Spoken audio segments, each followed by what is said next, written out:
Hal ini akan meningkatkan motivasi dan kinerja mereka dalam bekerja. Yang keempat, jaga citra perusahaan. Perusahaan yang menerapkan etika dengan baik akan memiliki citra yang baik di mata publik.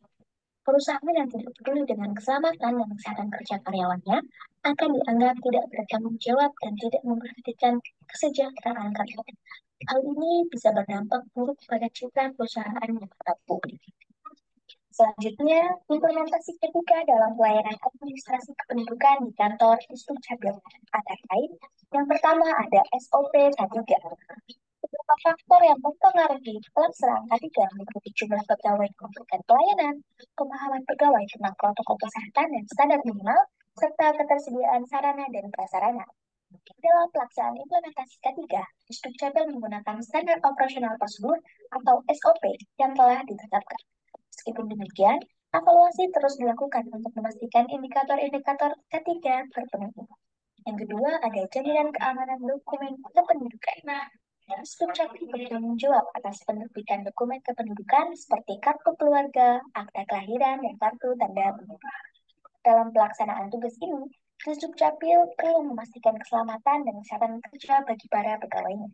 Implementasi ketiga harus memperhatikan faktor-faktor seperti penggunaan alat pelindung diri, pengaturan lingkungan kerja yang aman, dan pemahaman tentang protokol kesehatan.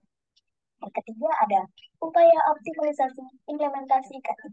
Untuk memastikan keselamatan dan kesehatan kerja, Dukcapil perlu terus mengingatkan pegawai yang memberikan layanan untuk selalu menerapkan SOP K3. Koordinasi dalam implementasi K3 juga penting untuk memastikan keselamatan dan kesehatan kerja di seluruh layanan administrasi kependudukan.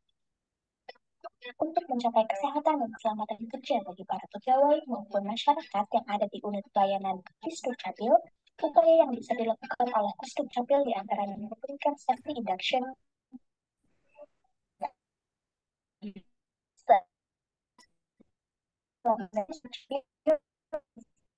keamanan kerja yang lingkungan tercemar seperti keamanan data pribadi, protokol dan prosedur pelanggaran.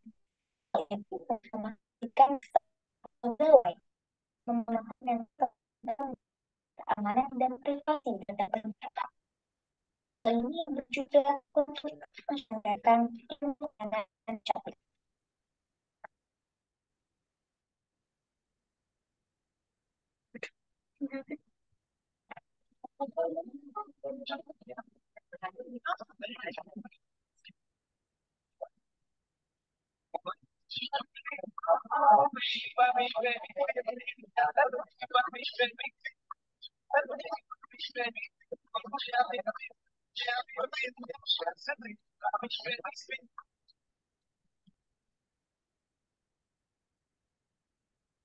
Oke, cukup ya kelompok dua, kelompok tiga ya. Silakan kepada anggota kelompok tiga. Jika ada yang ingin ditambahkan, monggo. Baik, perkenalkan saya Laila Tahyani, Bapak dari kelompok 3. Monggo. Ya, jadi kemarin waktu observasi dan wawancara itu bangunannya itu sekitar dua lantai, ada yang ditambah satu kantor untuk berkas dan kapasitas 39 karyawan. Mungkin koreksi atau yang perlu ditingkatkan lagi itu satpam. Jadi satpam itu tidak ada, hanya ada penjaga saja kan untuk keamanan dan lain-lain. Dan kami wawancara sudah ramah disabilitas. Kemudian beberapa anggota karyawan itu memang diberikan pelatihan untuk keselamatan kerja. Kemudian sudah ada beberapa, mungkin 4 atau 5 karyawan seperti itu.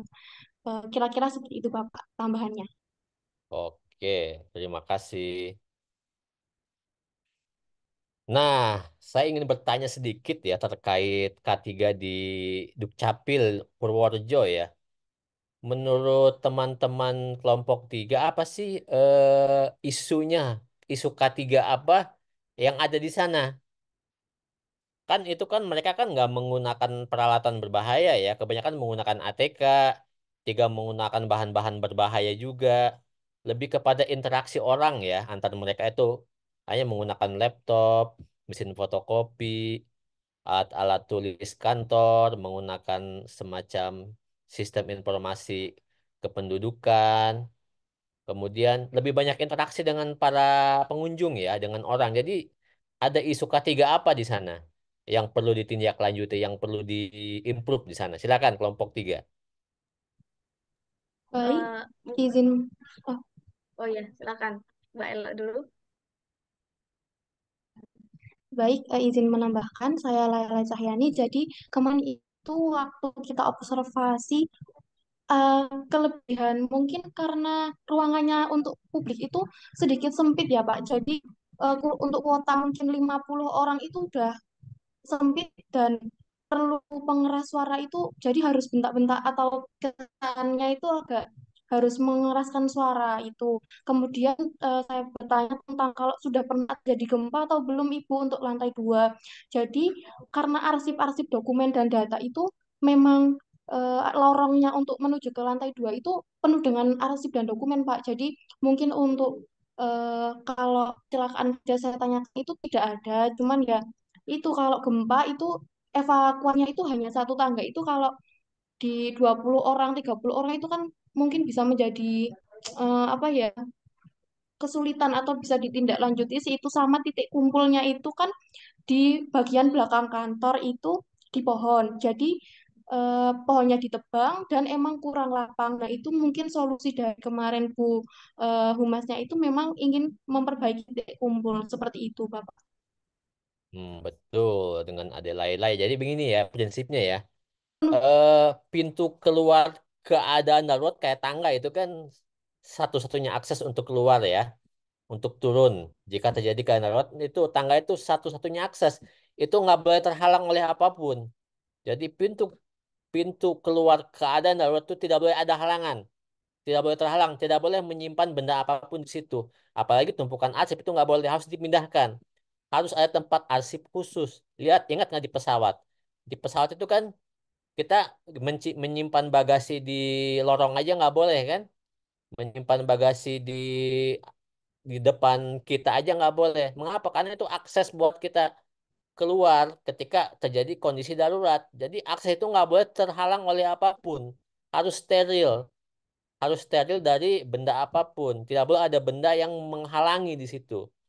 Jadi bagusnya, harusnya, idealnya tangga tempat turun tadi itu nggak boleh ada benda apapun karena itu satu-satunya akses untuk menuju jalan keluar, termasuk di pintu keluar utama, di pintu keluar kiri kanan belakang itu nggak boleh ada benda yang menghalangi, termasuk nggak boleh menempatkan apapun yang bisa menghalangi orang untuk keluar, itu nggak boleh sama sekali. Begitu. Terus kedua terkait kapasitas gedungnya itu harus disesuaikan, memang jumlah orang, jumlah maksimal kapasitas gedung itu terkait pelayanan itu harus berapa orang, space-nya tuh berapa. Ini kan terkait apa namanya, udara, sirkulasi udara, oksigen di dalam, ruang gerak orang, ergonominya orang, ya lebih kepada layout ini, layout strategi ya. Jadi strategi desain gedung begitu. Kan itu harus membuat orang nyaman. Jangan sampai udah orang lama ngantri, sumpek, pengap, orang bisa stres di sana begitu kan. Begitu teman-teman. Jadi betul-betul harus diperhatikan betul layout strateginya. Karena ini kan terkait pelayanan jasa. Harus nyaman, harus ramah, kemudian juga AC-nya juga harus sesuai. Ada tempat menunggu, disiapkan televisi atau surat kabar, ada antriannya juga teratur. Kemudian ketika terjadi kondisi darurat, eh, apa namanya, jalan keluarnya itu harus steril dari benda apapun. Nah, begitu ya teman-teman ya. Jadi ada lagi nggak teman-teman kelompok dua, kelompok tiga ingin disampaikan? Mungkin ada yang diamati selama observasi. Ada lagi yang mau di-share ke kita? Silakan. Saya Jian Fauzia Fatma, Pak. Mungkin kalau dari sedikit wawancara kemarin, kan karena pusat pelayanan ya, Pak. Jadi para pekerja kan dituntut untuk ramah dan maksudnya bisa istilahnya mengayomi gitu masyarakat yang datang untuk melakukan urusan-urusan keadministrasian.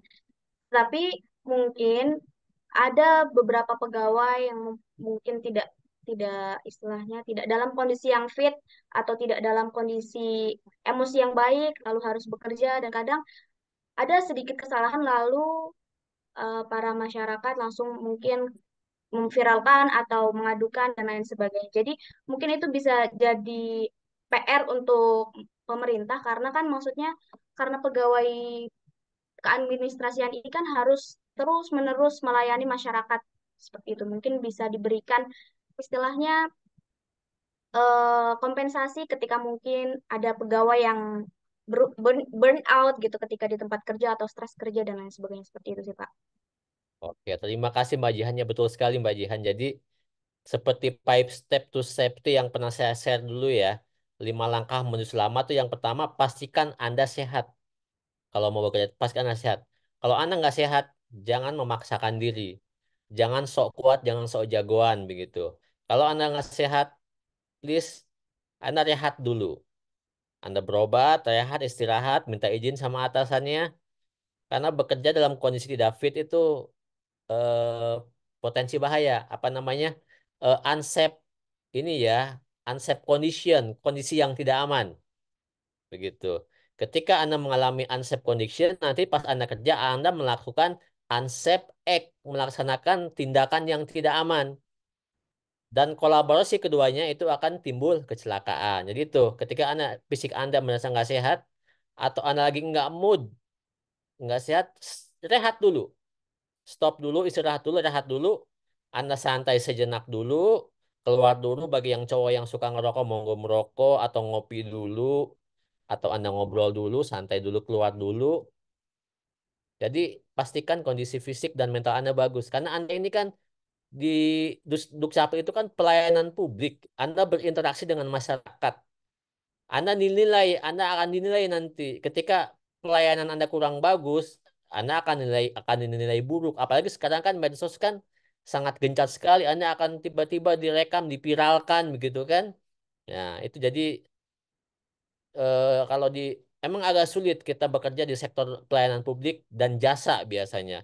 Ketika kita harus berhadapan dengan masyarakat, dengan klien, mereka yang salah, kita yang kena marah-marah. Sementara kita harus tetap menjaga menjaga ini kita ya, menjaga mood kita supaya tetap bagus. Itu kesulitannya memang. Nah, ini mungkin teman-teman psikolog ini. Saya pengen bertanya juga ke teman-teman calon psikolog ini di kelompok 3 ya.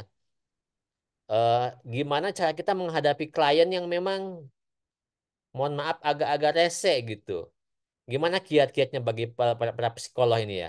Kita harus menghadapi dengan masyarakat atau atau klien yang kurang mengerti kondisi kita yang udah kerja capek, kemudian mungkin mood kurang bagus menghadapi customer, masyarakat atau klien yang marah-marah bawaannya.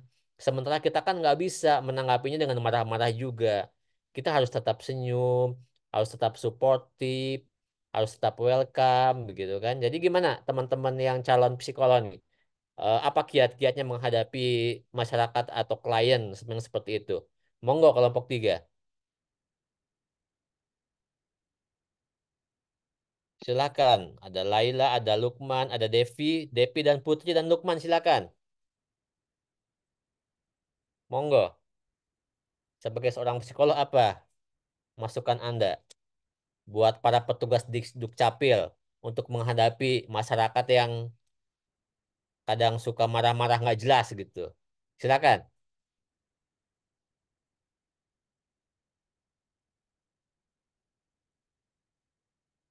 Silakan. Jangan malu-malu ya. Silakan. Baik, saya Jian Fauzia Fatwa. Mungkin Jadi kalau monggo. dari pengamatan saya kemarin ketika saya dan teman-teman datang ke Dukcapil, karena kan memang banyak sekali masyarakat yang datang pada satu hari kerja dan juga satu hari kerja itu kan dari pagi sampai sore.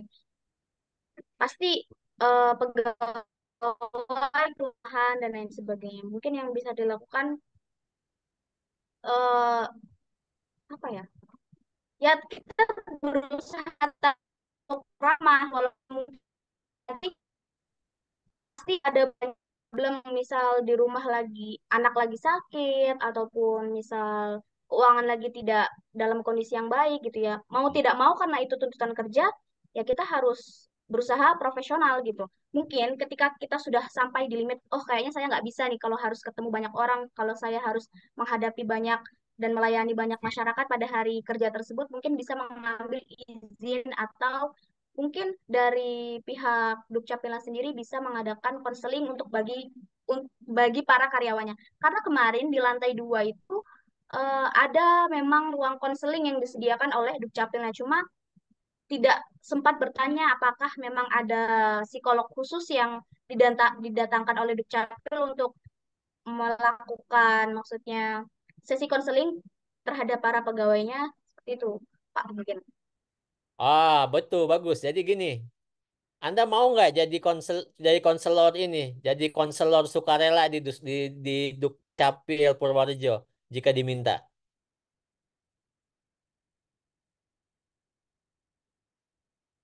Gimana, Saudara Jihan? Anda bersedia nggak menawarkan diri atau ketika Dukcapil membutuhkan seorang psikolog, Anda bersedia nggak menjadi konselor ini, konselor sukarela gitu, untuk memberikan konseling gratis kepada pegawai atau masyarakat di sana di Dukcapil Purworejo? Anda siap nggak? Insya Allah siap. Nah, gitu dong. Jadi Anda apa melihat apa namanya ibaratnya itu melihat suatu fenomena sekaligus Anda memberikan solusi ya seperti itu. Jadi Anda menemukan bahwa ada ruang konseling, tapi Anda nggak tahu ada konselornya atau enggak. Solusinya ya Anda harus mengisi itu menjadi konselor, memberikan konseling gratis sukarela kepada masyarakat atau para pegawai yang ada di duduk capil di Purworejo. Oke, terima kasih ya Jihan ya. Terima kasih teman-teman kelompok 2 dan kelompok 3. Bagus sekali pemaparan video dan diskusinya. Sekarang saya coba lanjut ke materi saya ya, terkait hiradisi ya. Ada yang pernah dengar nggak itu apa itu hiradisi? Fatia Rifda, Anda pernah dengar itu apa itu hiradisi? Halo, Assalamualaikum Fatia. Pernah dengar apa itu hiradisi? Waalaikumsalam warahmatullahi wabarakatuh. Belum, Pak, belum pernah dengar. Baru baru dengar sekarang ya. Iya, Oke, terima kasih. Mungkin teman-teman yang lain ada yang pernah dengar istilah hiradisi atau hira atau hirak atau hazob apapun itu atau IBPR pernah nggak dengar istilah-istilah seperti itu? Belum ya? Oke, Mas Lukman belum pernah dengar ya? Belum, Pak. Belum Belum. pernah. Oke. Sebelum kita melangkah jauh ke hiradisi atau hirak atau hira gitu ya, saya coba menggali dulu terkait potensi dan bahaya gitu ya.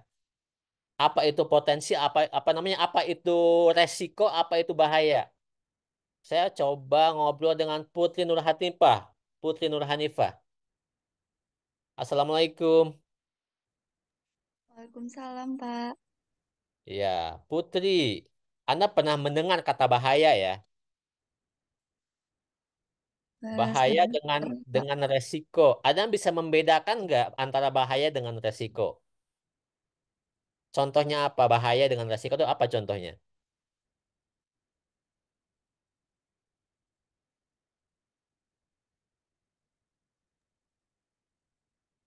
Silahkan Putri. Apa tuh contoh bahaya? Apa itu contoh resiko? Putri Nurhanifah. Nah, kita ini dulu gali dulu supaya teman-teman kita mulai dari dasar dulu. Sebelum ke yang lebih advance, kita mulai dari yang dasar dulu. Apa itu bahaya? Apa itu resiko? Nggak perlu definisinya. Minimal teman-teman tahu bahaya itu ini loh. Resiko ini loh. Oke, Putri, bahaya itu contohnya apa? Contoh bahaya itu apa? Bahaya mungkin seperti sebuah kecelakaan di tempat kerja mungkin, Pak. Apa? Realnya apa? Contoh realnya apa? Seperti Spesifiknya apa? misal seperti terluka akibat benda tajam. Hmm, ada lagi? Mungkin bisa saja seperti terjatuh atau tergelincir. Hmm, oke ya. Saya coba ke Mas Sidik, Fikrul Labib Sidik. Assalamualaikum Mas. Waalaikumsalam, Bapak. Ya, gimana kabarnya hari ini? Baik, Pak. Heeh. Anda bisa nggak mencontohkan apa itu bahaya begitu? Contohnya saja. Seperti apa bahaya itu? Seperti apa bentuknya begitu? Menurut pandangan Anda? Kalau dari saya, bahaya itu kan entah hal apapun yang bisa membuat kita merugi gitu loh. Oh iya. Dapat merugikan diri sendiri gitu. Iya. Contohnya apa, Mas? Contohnya, contoh kasusnya apa, Mas? Mungkin kalau di sehari-hari kan kayak misal ke kampus, kebut-kebutan gitu kan, itu bahaya gitu loh, Pak. Iya. Resikonya apa, Mas? Kalau kebut-kebutan apa resikonya, Mas?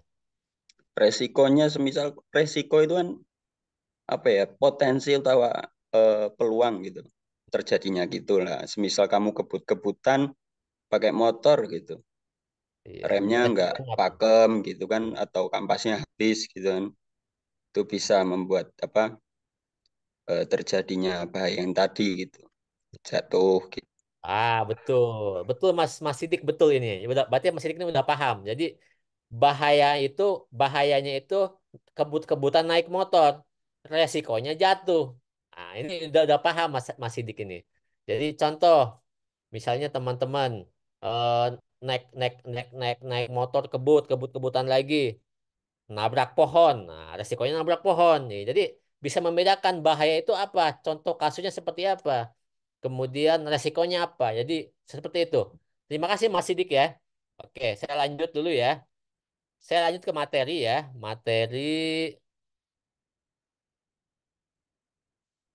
sudah terlihat materinya ya. Nah, jadi pada sudah terlihat materinya. Sudah, Pak. Udah, Pak. Sudah. Oke, jadi hari ini kita akan fokus terkait hiradisi ya. Hazard identification, risk assessment, and determining control. Jadi identifikasi bahaya, penilaian risiko, dan penentuan tindakan pengendalian. Begitu. Ada tiga poin ya. Tapi sebelum itu, saya akan coba dulu gali apa itu bahaya, apa itu resiko. Tadi sudah disampaikan secara jelas oleh Mas Sidik ya. Ini hanya ini aja pengetahuan buat teman-teman saja ya, bahwa bahaya itu suatu kondisi, tindakan atau potensi yang dapat menimbulkan kerugian terhadap manusia atau benda, proses ataupun lingkungan ya. Ada juga yang mengatakan bahwa bahaya itu sumber atau sebuah situasi yang membahayakan dan memiliki potensi untuk menyebabkan kecelakaan atau penyakit pada manusia, merusak peralatan dan merusak lingkungan. Nah, ini bahaya. Nah, ini yang namanya resiko. Resiko itu apa sih? Resiko itu peristiwa yang jika terjadi berdampak buruk terhadap pencapaian tujuan. Nah, adapun secara lebih gamblang bahwa resiko itu adalah sesuatu yang mengarah pada ketidakpastian atas terjadinya suatu peristiwa selama selang waktu tertentu yang mana peristiwa tersebut menyebabkan suatu kerugian, baik itu kerugian kecil yang tidak begitu berarti maupun kerugian besar yang berpengaruh terhadap kelangsungan hidup dari suatu perusahaan. Nah, ini terminologinya ya. Nah, saya akan coba perjelas lagi supaya teman-teman paham. Ini. Jadi perbedaan dan contoh dari bahaya dan resiko. Nah, ini pertama bahaya, contohnya bahaya lantai licin itu bahaya. Resikonya terpeleset atau tergelincir, ya. Kemudian bahaya yang kedua, kabel listrik terkelupas. Resikonya korsleting listrik serta kebakaran. Nah, itu ya. Yang ketiga, bahaya mengangkat beban berat secara manual, gitu ya. Resikonya gangguan pada leher, bahu, pergelangan tangan, punggung, pinggul, lutut, dan kaki. Nah, jadi bisa bedakan ya. Kemudian lagi, contoh case yang keempat, bahaya yang keempat tuh bekerja di ketinggian lebih dari 1,8 meter. Ini bahayanya. Resikonya terjatuh dari ketinggian. Nah, kemudian bahaya yang kelima, mesin berputar atau mesin bergerak tidak dipasangi pelindung. Resikonya, tangan, jari, atau bagian tubuh lain bisa terjepit, terpotong, tertarik, atau terlilit. Nah, ini ya, bedanya bahaya dengan resiko. Kalau bahaya itu kondisinya, kondisi yang menyebabkan kerugian. Resiko itu konsekuensinya, konsekuensi, akibatnya atau dampaknya. Jadi itu perbedaannya ya. Ini ada beberapa gambar, coba teman-teman pahami gambar ini. Nah, ini ada beberapa gambar ya. Coba saya ingin ke Alifatul Zahrina. Assalamualaikum. Waalaikumsalam. Ya, pripun kabar deh Mbak Yu? Alhamdulillah saya Pak. Nah, Anda mau pilih gambar yang mana? Alifatul. Em, Pilih gambar orang yang sedang naik tangga, Pak. Iya. Apa bahayanya? Apa resikonya? Apa bahayanya dulu? Apa bahayanya? Bahayanya bekerja di ketinggian, kemudian resikonya terjatuh, Pak. Iya. Bahaya di ketinggian lebih dari 1,8 meter, tidak menggunakan safety harness, tidak menggunakan tali pengaman. Itu bahayanya ya. Iya, Resikonya terjatuh. Nah, oke, terima kasih Alifatul ya. sama-sama, Bapak. Coba sekarang saya ke Sakirla Julvenka. Assalamualaikum. Waalaikumsalam, Bapak. Ya, sekarang Anda pilih gambar yang mana? Oh, Pilih sebentar, Pak, gambar yang gambarnya belum muncul. belum muncul.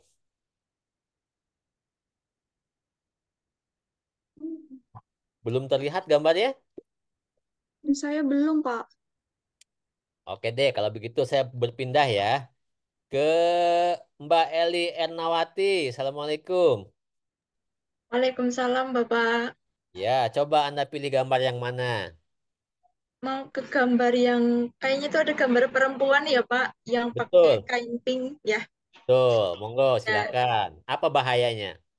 bahayanya itu dia di dalam ruangan yang sepertinya tempat produksi dan yang mana resikonya itu dia itu nggak pakai alas kaki kalau nggak salah ya.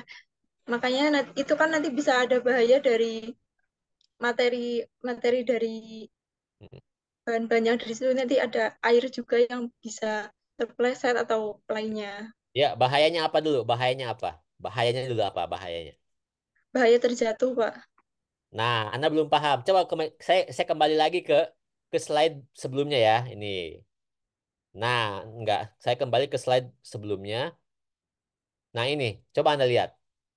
Bahaya dengan resiko. Bahaya itu kondisi. Kondisinya seperti apa? Lantai licin, kabel terkelupas, bekerja di ketinggian ini bahayanya. Resikonya itu dampaknya. Terpeleset, kebakaran, gangguan pergelangan, terjatuh. Ah, itu bahaya. Itu resikonya. Resiko itu dampaknya, konsekuensinya. Coba kembali ke gambar wanita yang pakai baju pink tadi ya. Bahayanya apa dia? Bahayanya apa? Ini saya lingkari. Lantai lantai licin terus dia mengangkat barang yang Mm-mm. berat gitu, Pak. Ya, itu bahaya ya. Resikonya Terjatuh, terjatuh, terpleset. terpeleset. Oke. Jadi bahayanya itu, lihat ini ada lubang kan? Ya, dia wanita ini berjalan di jalan yang berlubang. Itu bahayanya. Resikonya dia nyemplung. Begitu kan? Dia bisa nyemplung ke dalam, terjatuh ke lubang. Bahaya itu kondisi, kondisinya jalan berlubang. Resikonya itu konsekuensinya apa? Konsekuensinya dia akan terjatuh ke lubang. Begitu. Terima kasih ya, Mbak ya. Nah, sekarang supaya teman-teman ini, Mas Yanuar, coba Anda pilih gambar nomor berapa?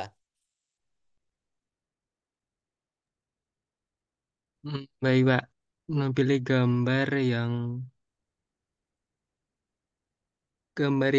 itu, Pak. Yang ada orang naik di balok 2 itu, Pak. Ya, apa bahayanya? Bahayanya baloknya kurang pas. Kurang pas, tidak stabil ya. Ya. yang Nah, nggak stabil. Terus resikonya resikonya terjatuh, terjatuh betul. kepleset. Jadi bekerja di atas tumpukan palet yang tidak stabil. Resikonya terguling atau terjatuh. Oke, terima kasih Mas Yanuar ya. Ya, Sekarang Pak. ke Devi Agustina. Anda pilih nomor berapa gambarnya? Saya memilih gambar yang ini, Pak, yang ada orang yang sedang mengangkat barang. Ya, yang ini yang pakai baju putih ya. Iya, Ya, apa bahayanya? bahayanya dia sedang mengangkat barang yang berat. Berat. Resikonya? Resikonya mungkin bisa saja itu apa namanya punggungnya kayak terkilir atau encok atau gimana. Soalnya kan dia mengangkat beban yang berat. Betul. Ini ada betul. Terima kasih Mbak Devi ya. Jadi ada pegawai mengangkat beban cukup berat secara manual, mengandal dengan posisi yang kurang bagus. Lihat, dia apa menumpukan pada punggung. Resikonya apa ya? Bisa sakit punggung, sakit pinggang, leher, tangan. Nah, itu resikonya ya. Terima kasih. Coba sekarang saya ke Laila Cahyani. Anda pilih gambar nomor berapa? Yang membawa ini Pak, apa balok besar panjang di pintu itu, Iya, apa bahayanya tuh? bahayanya dia membawa benda panjang dan berat. Resikonya? Resikonya dia mungkin bisa tangannya terkilir dan kesweo, tapi juga bisa membahayakan. Mungkin kan itu bendanya kan besar banget, mungkin bisa terluka juga bagian apa jari-jarinya. Oke, bagus. Jadi ada karyawan membawa balok panjang. Harusnya kan kalau kita lihat kalau ada truk atau pick up bawa benda panjang pasti ada segitiga pengaman di belakangnya ya. Dikasih tanda pengaman barang panjang itu biasanya. Jadi dia membawa balok panjang tanpa tanda atau sign pengaman. Bahayanya bisa aja ini balok ini dia menabrak orang di depannya atau mungkin menyenggol orang di belakangnya. Toh, nah begitu. Jadi bekerja tanpa sain atau pengawasan yang memadai bisa membahayakan orang di sekitarnya, begitu resikonya ya. Oke, Mas Higa, Anda pilih gambar nomor berapa, Mas Higa? Kalau saya mungkin gambar orang yang ngelempar martil apa ya Pak itu ya Pak? Ya, betul sekali. Itu bahayanya apa? Apa resikonya? Bahayanya terkena benda keras mungkin Pak. Itu resikonya. Oh, Bahayanya. resikonya, oh bahayanya ya itu terkena benda. Itu resikonya. Bahaya Oh, itu kondisinya. Bahayanya itu mm, melempar apa melempar melempar martil ke pekerja yang lain itu bahayanya. ya melempar Resikonya martil Pak. resikonya Resikonya ya. orang yang menerima itu bisa terkena martil kan. Nah, itu Ya, itu. Terima kasih Mas ya. ya Pak. Sekarang Putri Julia Prastiwi, Anda pilih gambar nomor berapa? Yang Putri. orang lagi duduk, Pak. Yang lagi? Yang baju hijau. Yang baju hijau sedang? Sedang duduk. Ya, apa bahayanya? Kenapa bisa bahaya dia?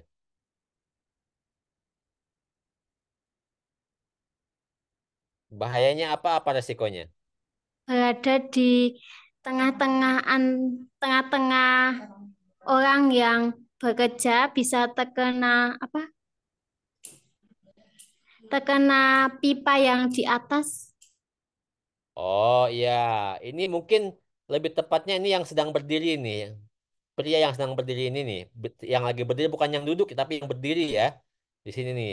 Jadi bahayanya apa berdiri di bawah tumpukan pipa yang tergantung di tali. Apa resikonya? Resikonya bisa terkena pipa. Ya, Jatuh. resikonya bisa terkena pipa jika talinya putus begitu. Ya. Jadi dia berdiri di bawah pita yang tergantung pada tali.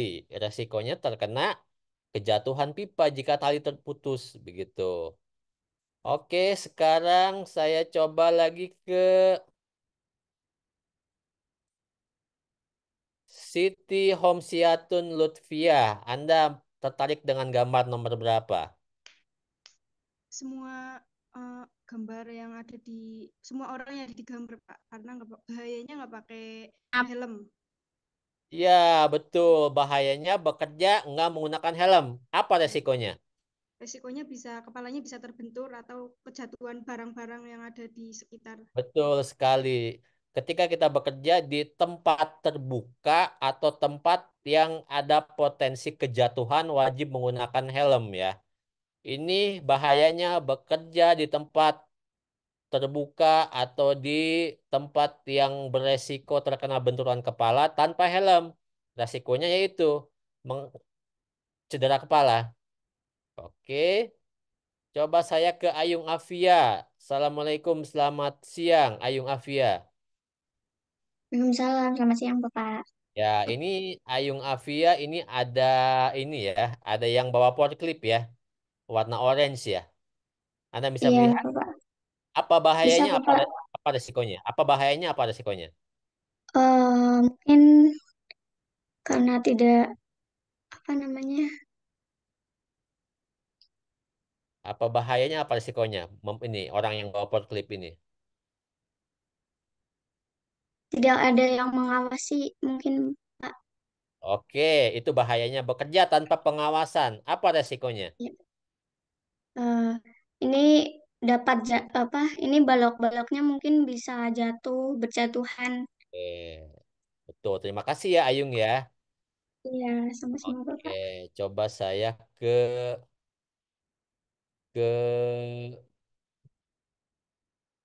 Nahda Hoirunisa.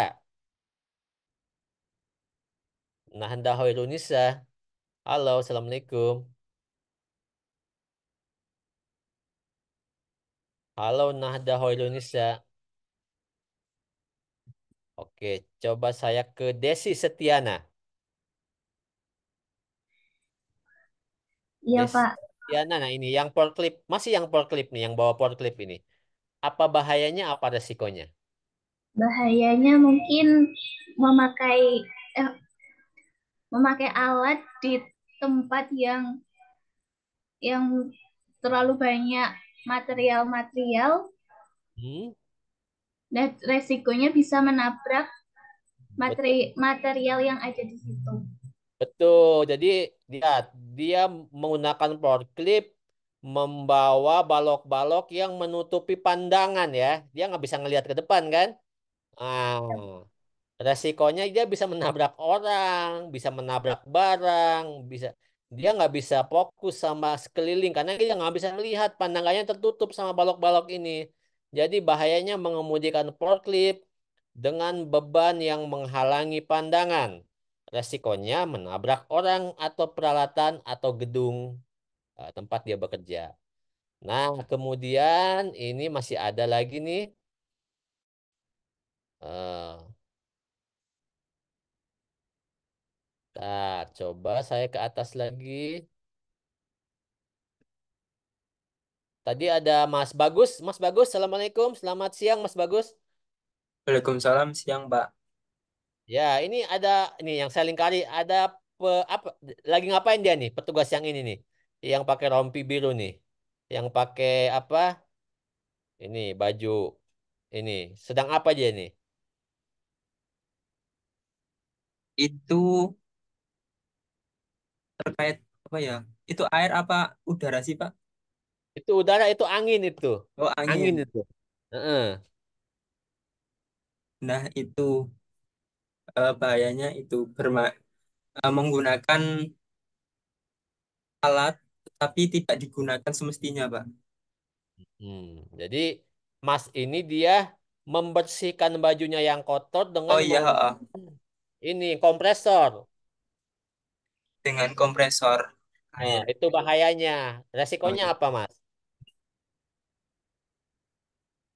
resikonya akan melukai, melukai. Ya, bisa. Ya, Heeh. Resikonya kalau anginnya masuk ke pori-pori apa yang terjadi, Mas? bisa apa ya? Mm-mm. Ya, Kan benda asing yang masuk ke pori-pori bisa membahayakan kesehatan kan? ya terjadi infeksi Ya, seperti itu, Pak. betul. Jadi bahayanya itu membersihkan tubuhnya menggunakan kompresor angin.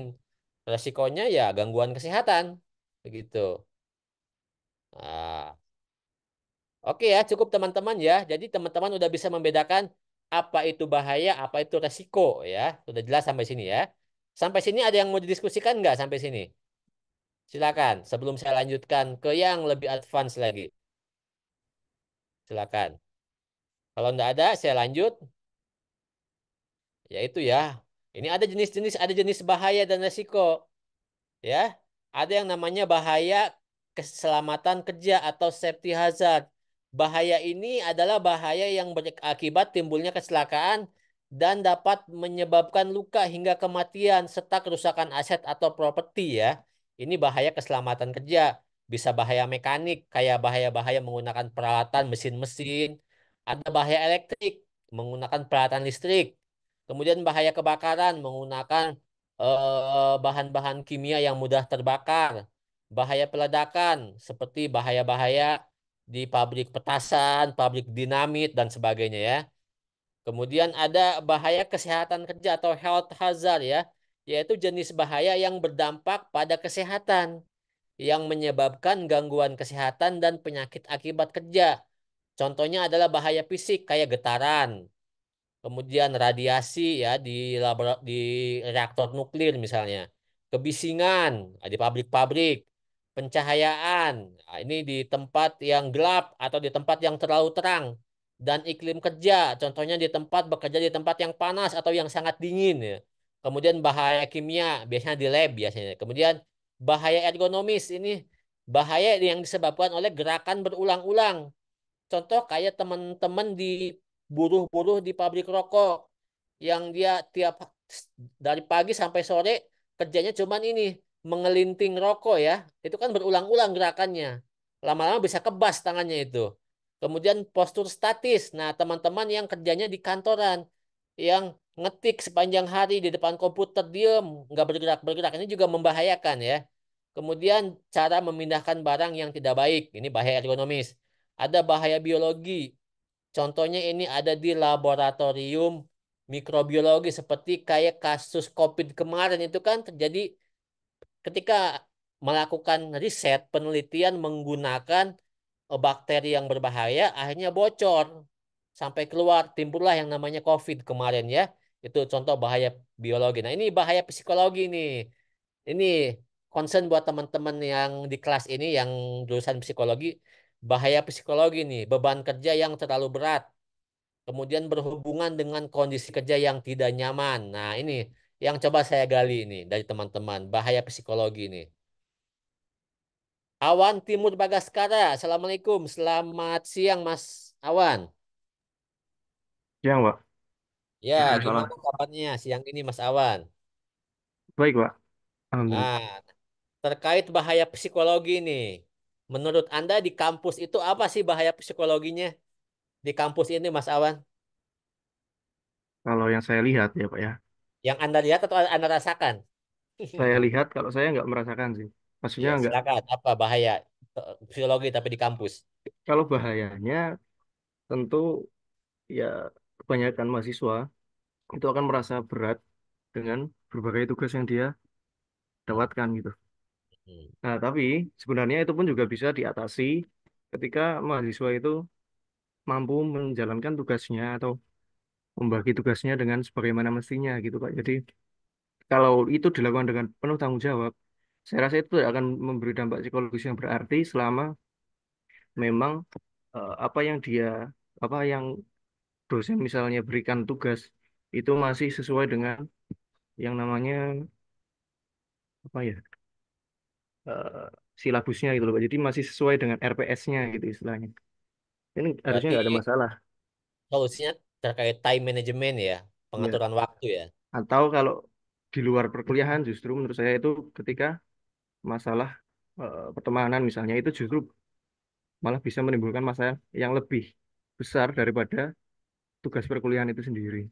Jadi interaksi dengan orang lain itu bisa menyebabkan bahaya psikologi juga ya. Ya bisa. Nah, Anda sebagai seorang psikolog, apa sarannya untuk mengatasi bahaya ini di kampus?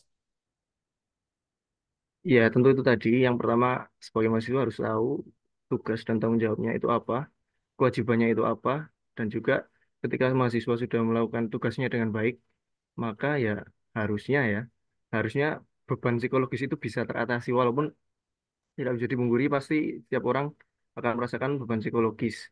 Tapi kan itu semua bisa diminimalisir, bisa diatasi ketika seorang mahasiswa itu tahu akan segala tanggung jawabnya gitu. Kalau misal tahu ketika mahasiswa itu ikut organisasi misalnya, dia juga harus tahu prioritas utama dia seorang mahasiswa itu apakah organisasi atau kuliahnya gitu, Pak. Jadi itu kan Betul, kadang menimbulkan masalah juga itu. Ketika seorang betul. mahasiswa kebanyakan organisasi, kesannya dia jadi kebanyakan tugas. Padahal enggak, sebenarnya dia itu kebanyakan organisasi, jadi tugasnya terasa terasa terbengkalai gitu, Pak. Itu sering saya amati itu sering terjadi. Jadi Jadi harus tahu Anda skala harus prioritas. membuat skala prioritas ya. Namanya AHP. Iya, Analytical Hierarchy Process. Jadi membuat skala prioritas mana Anda urutkan dari nomor 1 sampai ke 10 ya. Gitu kan? Seperti itu ya. betul, Prioritas Pak. 1 sampai prioritas terakhir. Yang satu dulu yang didahulukan, kedua ketika sampai selesai. Jadi membuat skala prioritas. Terima kasih Mas Awan ya. Ini sharing yang sangat bagus nih Mas Awan nih. Terima kasih Mas Awan. Ya, terima kasih. Kemudian ini resiko, resiko terbagi menjadi ada 4 di sini. Ada resiko operasional, resiko keuangan, resiko hazard, sama resiko strategi ya. Ini sebagai pengetahuan saja ya. Oke, lanjut. Nah, ini jadi hiradisi itu terbagi dalam tiga bagian.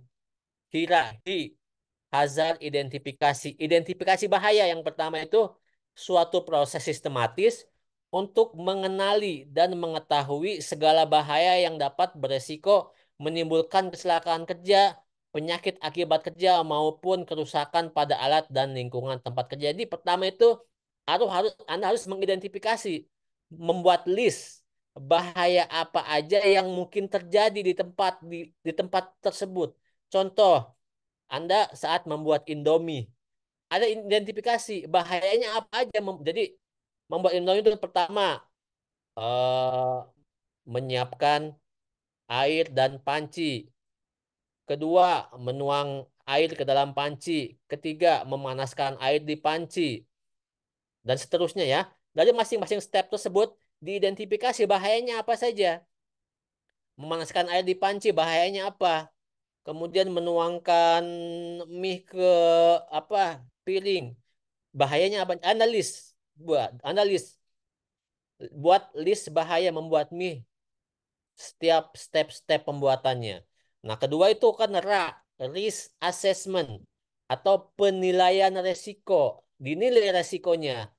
Nah, jadi penilaian risiko adalah suatu tahap dalam menganalisis, menilai seberapa besar risiko tersebut, menilai apakah risiko tersebut dapat diterima atau tidak di perusahaan, serta membuat dan menilai upaya pengendalian risiko dan apa saja yang dibutuhkan agar probabilitas perusahaan mengalami kecelakaan maupun penyakit agar perusahaan semakin minim. Jadi setelah bahayanya teridentifikasi, dinilai resikonya masuk low, medium, high, atau ekstrim. Nah, yang ketiga DC, determine control. Anda memilih tindakan pengendalian apa yang akan Anda lakukan. Nah, jadi pengendalian resiko adalah serangkaian tindakan guna mengontrol resiko yang berpotensi menimbulkan suatu bahaya sehingga bahaya tersebut dapat diminimalisir bahkan dihilangkan pada suatu area kerja melalui pendekatan hierarchy of control. Nanti akan dijelaskan ya.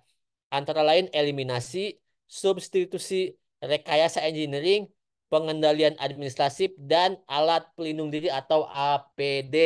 Jadi setelah diidentifikasi bahayanya, dinilai resikonya, kemudian dipilih pengendaliannya apa? Apakah lewat eliminasi, apakah substitusi, dan sebagainya. Oke, ini kemudian Kita coba gali lagi. Hiradisi itu apa sih? Nah, hiradisi itu suatu metode dalam mencegah atau meminimalisir kecelakaan kerja yang berisi gabungan dari hazard identification, risk assessment, and risk control, terdiri dari beberapa tahapan, menentukan jenis kegiatan kerja, mengidentifikasi sumber bahayanya sehingga didapat tingkat resikonya, melakukan penilaian risiko dan pengendalian risiko guna mengurangi paparan bahaya yang terdapat pada setiap jenis pekerjaan ya. Tapi kalau kita coba definisikan secara sederhana bahwa hiradisi itu adalah proses mengidentifikasi bahaya, mengukur, mengevaluasi risiko yang muncul dari sebuah bahaya, lalu menghitung kecukupan dari tindakan pengendalian yang ada, dan memutuskan apakah risiko yang ada dapat diterima atau enggak. Nah, itu ini ya. Kemudian tanya, why? Kenapa? Kenapa perlu dilakukan hiradisi? Kenapa? Nah, coba ke Sabrina Vita Pamela. Assalamualaikum, selamat siang, Sabrina. Waalaikumsalam. Selamat Gimana kabarnya? kabarnya. Alhamdulillah baik, Pak. Menurut Anda, kenapa hiradisi ini perlu apa enggak sebenarnya? Hari ini perlu, Mama. Perlu, Pak. Kenapa? Kenapa dia perlu? Hiradisi ini kenapa perlu dilakukan? Karena Kenapa suatu kerjaan itu perlu diidentifikasi bahayanya? Harus dinilai resikonya, harus dikendalikan. Kenapa? Apa pentingnya? sama untuk keselamatan orang-orang yang bekerja, Pak. Oke, terima kasih Sabrina ya. Ya, sama-sama. Jadi kenapa hiradisi ini perlu dilakukan pada setiap pekerjaan? Pertama, ya, bahaya yang muncul berpotensi menyebabkan cedera, gangguan kesehatan, atau kerugian finansial dari proses bisnis yang terhenti ya. Nah, itu. Kemudian kedua, untuk menetapkan pengendalian yang diperlukan guna mengurangi risiko dari setiap kejadian. Nah, kemudian sebagai komitmen manajemen dalam memastikan bahwa masalah kesehatan dan keselamatan dianalisa dan dapat dipecahkan. Kemudian menjamin bahwa pekerjaan dapat dilakukan secara kontinu, terus-menerus ya, dan dengan cara yang terstruktur dan rapih ya. Dan yang terakhir adalah sebagai bentuk perlindungan terhadap karyawan atau tenaga kerja dari kecelakaan kerja sekaligus meningkatkan kondusivitas lingkungan kerja. Oke. Nah, kemudian kapan hiradisi dilakukan? Kapan sih? Pertama, kapan? Ketika dilakukan kegiatan rutin maupun non-rutin, pekerja di tempat kerja termasuk kontraktor dan tamu ya. Kemudian kedua, ketika ada infrastruktur, bisa peralatan, material di tempat kerja, baik itu diadakan oleh perusahaan maupun diadakan oleh pihak-pihak lainnya. Kemudian yang ketiga, jika dilakukan perubahan ataupun perencanaan perubahan dari kegiatan dan materi. Contohnya, misalnya eh, hari ini kita membuat roti dengan menggunakan panggangan manual. Nah, besok kita akan memproduksi roti menggunakan microwave. Berarti ada perubahan teknologi. Nah, ini perlu dilakukan hiradisi karena resikonya berbeda, ya. Bahayanya berbeda, perlu dianalisis, perlu diidentifikasi bahayanya, perlu dinilai resikonya, perlu ditentukan pengendaliannya. Jika terjadi perubahan ya, perubahan desain kah, perubahan alat, perubahan proses, perubahan sistem, termasuk perubahan SDM, harus dilakukan hiradisi. Kemudian yang keempat, jika ini ketika ada desain kerja, ada proses, ada instalasi, ada mesin dan peralatan, juga ada prosedur dan organisasi, ini perlu diidentifikasi bahayanya. Kemudian ini di mana? Di dalam tempat area kerja dan di luar area kerja di mana ada orang-orang yang berada di bawah kendali perusahaan di dalamnya. Jadi hiradisi ini dilakukan di tempat-tempat di dalam area kerja, juga di luar. di mana orang-orang kita, orang-orang perusahaan melakukan kegiatan di bawah instruksi. Contohnya begini ya. Ini contohnya. Misalnya Alivia Fajria ya, bertugas di kan bertugas sebagai HRD di bertugas di Dukcapil Purworejo, ditugaskan oleh atasannya untuk ke Dukcapil Jogja. Nah, otomatis di Dukcapil Jogja tempat Alivia Fajria ditugaskan juga harus dilakukan heladisi. Jadi tempat di mana Alivia ditugaskan itu harus dilakukan heladisi. Mengapa? Karena kemungkinan mungkin bahayanya berbeda, resikonya berbeda, yang bisa membahayakan Alivia. Makanya perlu dilakukan identifikasi di tempat di luar tempat kerja kita, di mana kita juga melaksanakan kegiatan di sana. Atau misalnya Eli Ermawati bekerja sebagai HRD di perusahaan ini ya, perusahaan roti, ditugaskan oleh pimpinannya untuk ke Jakarta untuk membeli bahan baku. Nah, tempat Eli membeli bahan baku di Jakarta itu perlu dilakukan heladisi juga. Karena mungkin sudah pasti bahaya dan resikonya itu kan berbeda. Begitu ya. Nah, seperti itu penjelasannya. Kemudian, who, siapa yang berhak melakukan heladisi? Pertama, HSE coordinator, udah jelas ya. Udah jelas ini. Kemudian, ahli K3 umum. Masing-masing perusahaan punya setidaknya satu orang ahli K3 umum. Kemudian, perwakilan departemen, masing-masing departemen yang kompeten dengan kualifikasi, memiliki pengetahuan tentang proses dan fasilitas yang ada di area kerja perusahaan, serta memiliki pengetahuan tentang metode risk assessment. Ya, ini ketiga orang ini yang berhak untuk melakukan heladisi ya. Orang yang ngerti proses, orang yang ngerti risiko, orang yang ngerti tahap-tahap penilaian. Begitu. Oke. Ini how, bagaimana ya. Ini nanti tinggal dibaca aja. Ini sangat teoritis sekali ya. Ini tahapannya. Ini sangat kita skip aja. Ini ada contoh video ya. Ada contoh video. Silakan disimak. Nanti kita diskusikan video ya.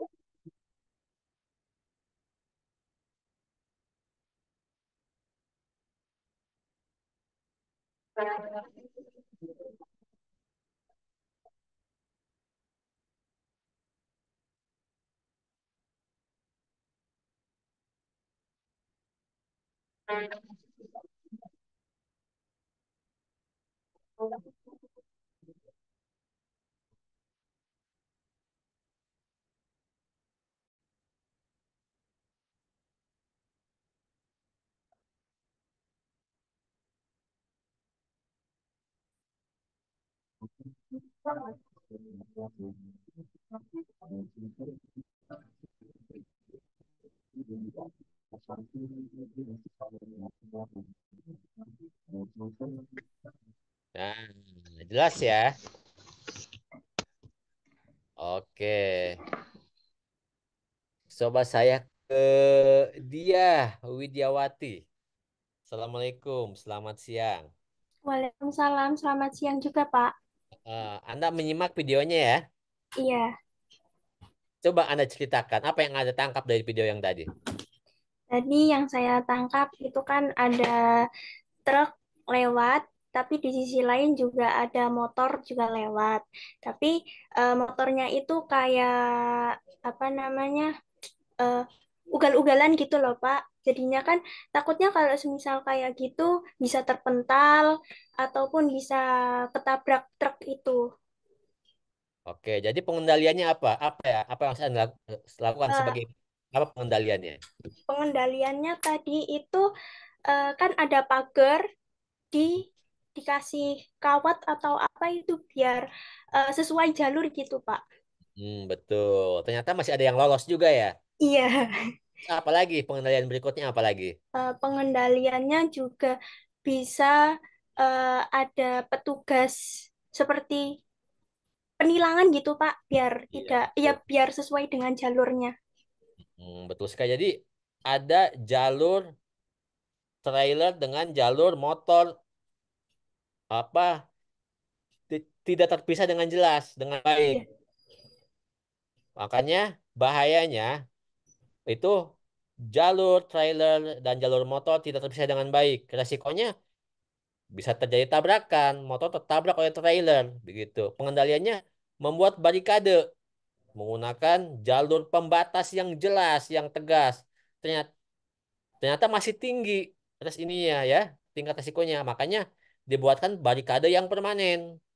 Masih ada yang lolos, siapkan petugas untuk mengawasi, satpam security atau siapapun untuk mengawasi apa ketaatan orang-orang di situ. Begitu. Nah, seperti itu ya teman-teman ya. Ini contoh videonya ya. Oke, kita lanjut lagi.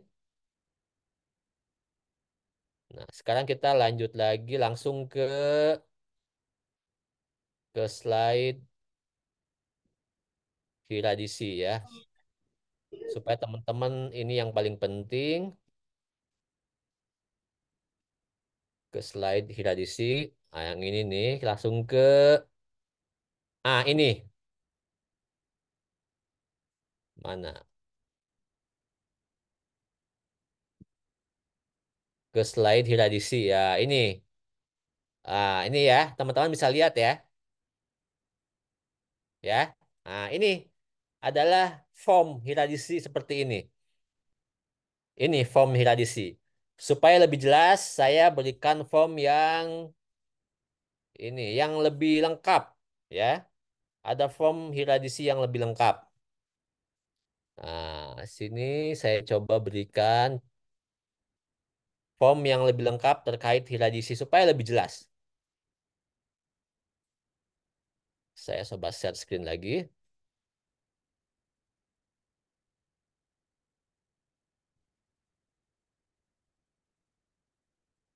Ya. Nah, jelas ya. Terlihat ya. Ini contoh form Hiradisi. Tugas yang pernah saya berikan kepada teman-teman kalian yang di universitas ini apa Jenderal Sudirman Purwokerto ya. Ini contoh form Hiradisi. Jadi pertama, Anda tetapkan dulu kegiatannya apa. Ini pertama membaca dan meminjam buku di perpustakaan. Lokasinya perpustakaan ya. Kemudian Anda breakdown menjadi langkah-langkah kerjanya. Pertama, menaiki tangga ke lantai 2, membuka pintu perpustakaan, memilih dan mengambil buku yang tersusun di rak, membaca buku di tempat yang disediakan. Nah, setelah Anda breakdown, Anda tetapkan rutin, non-rutin. Ini rutin ya. Kemudian bahayanya, apa bahayanya? Lantai licin. Menaiki tangga ke lantai 2, lantai licin bahayanya. Resikonya terpeleset. Nah, kemudian bahayanya apa lagi? Bersenda gurau saat menaiki tangga. Risikonya tersandung. Kemudian membuka kegiatan yang selanjutnya membuka pintu perpustakaan. Bahayanya pintu macet misalnya. Risikonya terjepit. Nah, kemudian kita nilai resikonya. Nah, di sini ada ya, teman-teman ya. Kita nilai. Nah, mana tadi? Ini dia. Di sini ada. Nah, ada ya, terlihat ya, nilai. Kita nilai. Nah, Mas Awan ya, yang kemarin kita sempat ngomongin masalah welding ya, welder ya, Mas Awan ya. Halo Mas Awan. Ya, Pak. Heeh. Ya kayak welding itu kan. Anda memotong kompas kan ya. Ya, Anda memotong kompas ya. Jadi ada prosedur yang Anda hilangkan untuk mempercepat proses welding itu ya. Nah, kita lihat di sini. Eh, probability-nya kita lihat di sini nih, Mas. Di sini nih. Nah, di sini lihat. Kita lihat di sini. Nah, ini peluangnya yang mana, Mas? A, B, C, D atau E, Mas? Mas Awan. Peluang terjadinya kecelakaan itu mana? A, B, C, D atau E? E. Jarang terjadi ya. Oke. Iya, jarang. Kemudian akibatnya apa?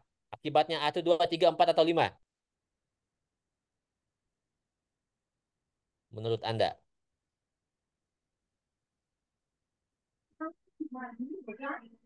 Mana? Ini sebenarnya akibatnya lebih ke hasil produksinya sih, Pak. Enggak, kita ke terkait ini. Di sini Kalau itu, oh berarti satu. satu, tidak ada cedera berarti ya. Ya, Kerugian materialnya kecil, betul ya?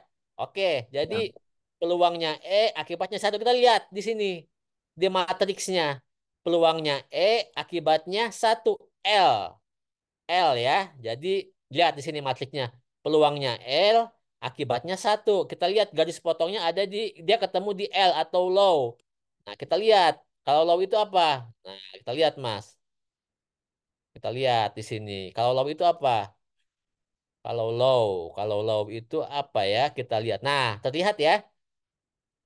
Low itu tidak ada cedera, kerugian finansialnya rendah, dilakukan investigasi sederhana paling lama 1 minggu melalui prosedur rutin. Jadi ini low risk, jadi resikonya rendah, berarti nggak ada masalah, nggak ada masalah. Meskipun apa namanya, meskipun ini tetap harus dihindari ya, karena tetap ada risiko meskipun rendah, begitu, begitu ya.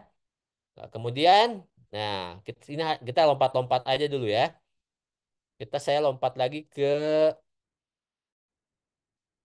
supaya teman-teman gampang. Saya ke desktop aja. Nah ini ya, ke yang tadi lagi ini nih, nih. Nah ini ya.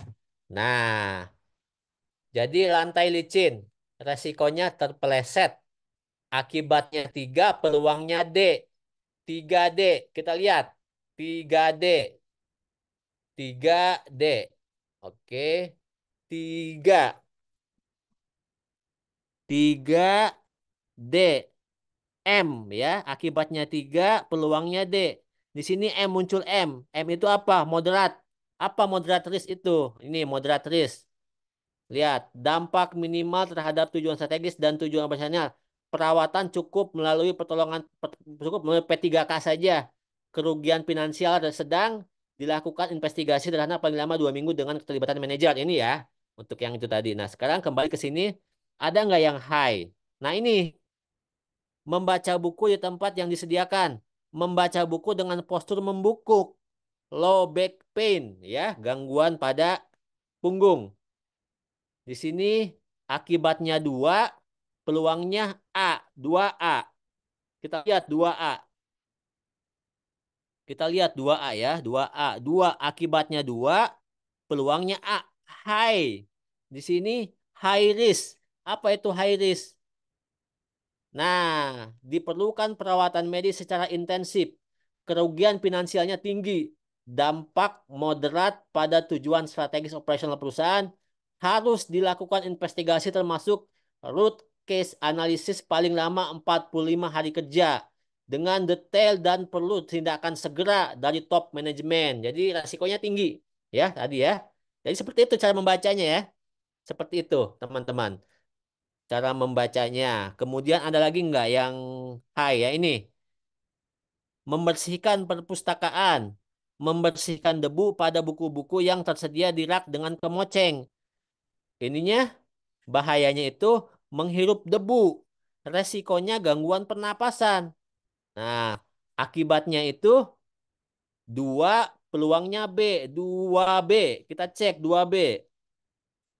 Cek 2B ya. Di sini yang lebih jelas mungkin ya. 2B. 2. 2, cedera ringan. B, likely, cenderung terjadi. 2B, lihat sini. 2B itu M, moderat. Ya, masih moderat. 2B itu masih menjadi, tadi itu bersih-bersih, nggak menggunakan masker, terhirup debu, gangguan pernapasan. 2B, dia 2 itu cedera ringan, kerugian materialnya sedang. B, like, cenderung untuk terjadi. 2B itu 2, tarik. 2B, M, moderat. Di sini ya, dampaknya minimal, kerugian finansialnya sedang, dan dilakukan investigasi sederhana. Seperti itu ya teman-teman ya cara membacanya ya. Cara menentukannya. Contoh G. Coba saya supaya teman-teman bisa paham ini. Coba ke Jihan saya. Halo, Assalamualaikum Jihan. Waalaikumsalam ya Pak. Oke, kegiatan apa yang biasa Anda lakukan di luar kampus? Hmm, nggak ada Pak. Olahraga Seperti mungkin? biasanya. Olahraga mungkin? Gimana Pak? Mungkin ada olahraga. Olahraga, olahraga paling di rumah aja, di Ya, kos olahraga apa? maksudnya. Biasanya saya kan ada kayak botol aqua yang isi berapa ya? 2 liter apa ya kalau nggak salah. Itu saya isi air terus kayak olahraganya tuh kayak diangkat gitu Pak. Jadi mengganti barbel Oke ya. Sekarang kita lihat, kita analisa. Jadi menggunakan barbel dari botolnya botol kaca atau botol plastik? plastik Pak. Botol plastik. Kalau misalnya ada kemungkinan terjadi kecelakaan nggak? Di sini 1, 2, 3, 4 atau 5? Hmm. Light injury mungkin ya Pak. Karena botolnya itu dari plastik. Jadi kalau misalnya dipegang tangan keringetan atau tangan dalam kondisi basah itu agak licin dan mungkin bisa Oke. tergelincir gitu. Berarti nomor 2 ya, light injury ya, Ya. cedera ringan ya. Nomor 2, probability-nya Hmm, hampir pasti cenderung mungkin kecil kecil, tapi jarang. unlikely. Unlucky D, berarti 2D ya. 2D kita lihat di sini. 2D itu M. 2D, 2 ketemu M, moderat. Jadi di sini bahayanya, resikonya itu moderat. Dampak minimal terhadap, nah, dampaknya minimal. Perawatan cukup pakai P3K, cukup dipakein betadine dan sebagainya. Kerugian finansialnya sedang. Dilakukan investigasi sederhana saja. Jadi itu ya, seperti itu contohnya ya. Paham ya? Paham Pak. Iya. Nah, kemudian kita kita lihat ke hierarchy of control. Ini juga penting teman-teman. Jadi ketika kita memilih tindakan pengendalian seperti ini urutannya. Harus seperti ini. Jadi dari atas ke bawah. Ini yang pertama eliminasi, kedua substitusi, ketika engineering control, keempat administrative control, keempat kelima APD. Jadi APD itu paling terakhir. Tapi kenyataannya APD nomor berapa kenyataannya? Coba siapa yang bisa jawab? Prakteknya APD nomor berapa? Siapa yang bisa jawab?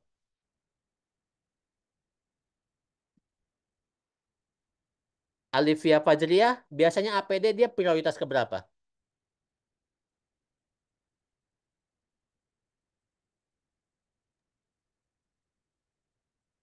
Mungkin jadinya ketiga atau keempat, Pak.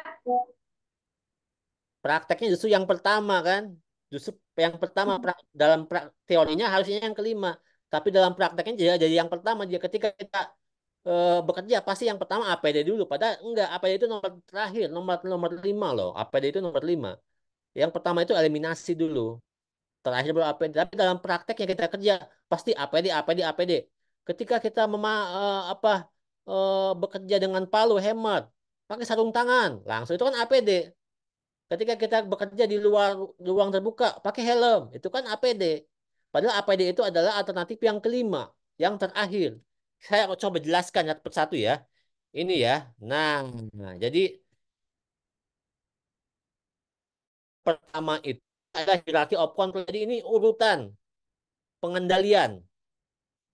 Yang pertama itu, yang pertama sekali adalah eliminasi, menghilangkan sumber bahaya. Misalnya memperkenalkan pengangkatan secara mekanik untuk menghilangkan bahaya mengangkat manual. Nah, contoh kayak menjahit atau merajut, ya. Eli Ermawat, Ayung Ayung Afia, coba Ayung Afia. Assalamualaikum Ayung Afia. Waalaikumsalam, Bapak. Anda pernah menjahit? Pernah, Bapak. Apa bahayanya menjahit?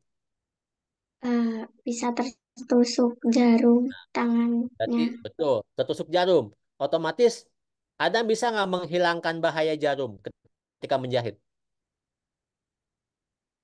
Hmm, Bisa Gimana mungkin caranya menghilangkan? melakukannya dengan meng, Bisa nggak gantung apa jarum jarum diganti? Menjahit tanpa menggunakan jarum bisa nggak? mungkin Bisa nggak nggak? bisa ya Pak. Nggak bisa kan? Nah itu Nggak bisa. jadi menjahit tanpa menggunakan jarum nggak mungkin, nggak bisa. Jadi bahayanya nggak bisa dihilangkan. Kita turun yang kedua, substitusi. Ah, mengganti atau menggunakan metode alternatif, prosedur kerja, material, mesin seperempat yang lebih aman, ya. Bisa nggak jarum diganti pakai barang lain, pakai alat lain? Alivia, bisa nggak? Bisa nggak? Menjahit nggak pakai jarum, pakai benda lain, bisa nggak? Mungkin nggak? Kayaknya, kayaknya tidak bisa, Pak. Oh, nggak bisa. Oke, kita turun ke yang tiga. Engineering control, memodifikasi desain untuk menghilangkan bahaya. Bisa nggak dimodifikasi jarumnya?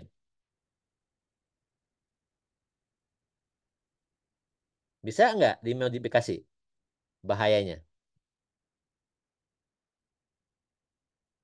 Mungkin nggak bahayanya dimodifikasi? Mungkin jarumnya dimodifikasi supaya nggak bahaya. Mungkin nggak? Ada yang tahu?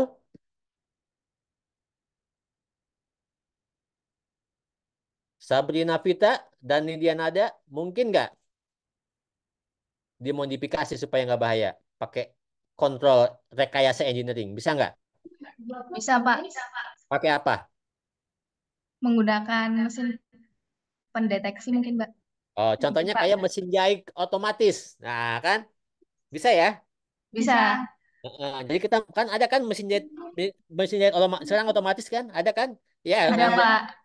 contoh kayak mesin bordir otomatis ada kan? Ada. Nah, itu. Jadi ketika satu dua nggak bisa turun ke yang ketiga. Kontrol rekayasa engineering, memodifikasi pakai apa namanya mesin jahit otomatis. Oke, udah.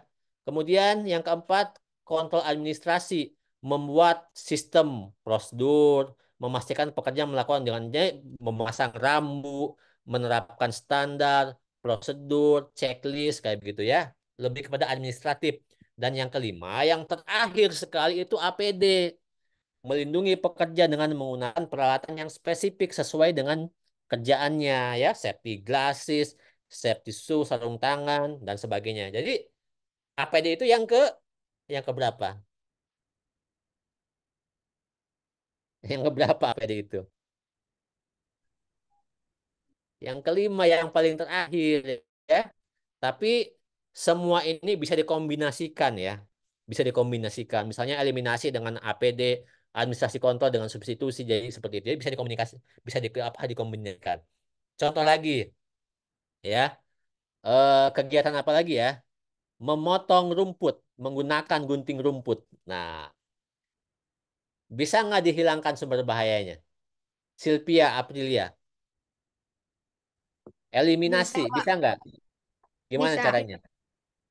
Menggunakan itu mesin pemotong yang ada Oh, itu helmnya. berarti itu substitusi, ya, oke? Mengganti alatnya kan, pakai mesin pemotong rumput kan? Itu substitusi. Iya, Bisa substitusi, bisa engineering control, gitu. Eliminasi, karena yang menggunting rumput pasti pakai benda tajam kan? Betul nggak? iya, Nggak mungkin pakai betul. benda tumpul, nggak mungkin kan? Berarti eliminasi nggak mungkin. Turun ke yang kedua, substitusi, diganti alatnya. Jadi potong rumput manualnya diganti pakai alat potong rumput mesin, gitu. Atau yang ketiga, engineering control, bisa menggunakan apa, gunting rumput, tapi dikerjakan oleh robot, robot yang memotong rumput, bisa kan? Ah, bisa seperti itu. Contoh lagi. Saya ke siapa lagi nih? Ke Saskia, Anzal Nalasifa. Ya, kita akan memasak Indomie. Nah, masak Indomie bahaya apa ininya? Eh, bisa nggak dihilangkan bahayanya?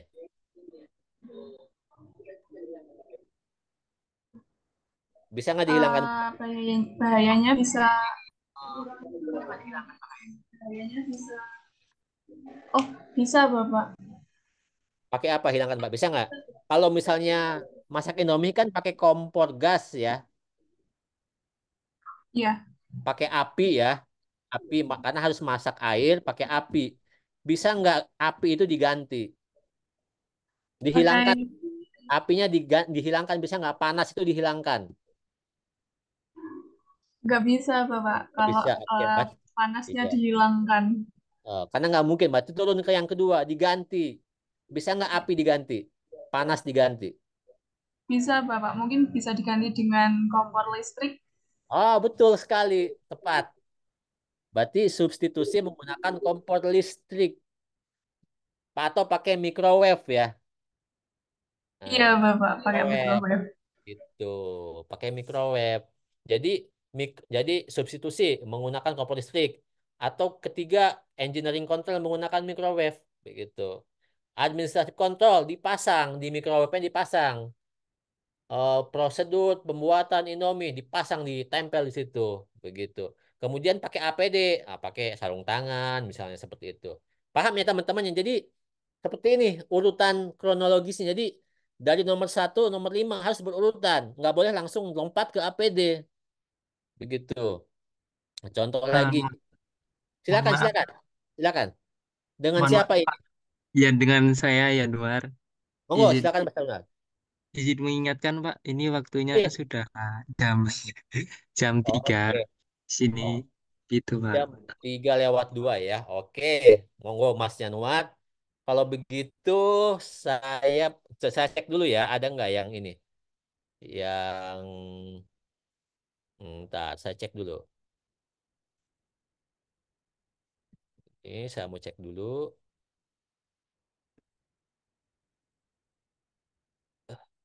Saya cek dulu.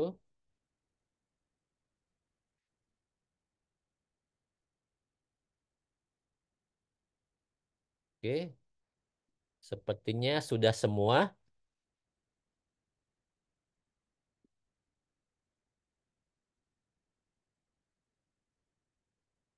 Oke, ini ada sebuah quote ya. Jadi safety is a full-time job, don't make it a part-time practice. Karena jadi keselamatan itu adalah kerja penuh waktu.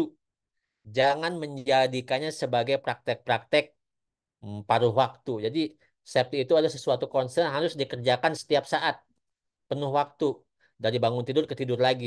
Jadi jangan menjadikan sebagai sesuatu yang sifatnya parsial begitu ya. Ini sebaca quote aja. Ya, cukup dari saya. Demikian saya akan share ya di room chat ya materinya ya. Supaya nggak berat saya share ininya aja. Apa? PDF-nya saja. PDF-nya saya akan saya share.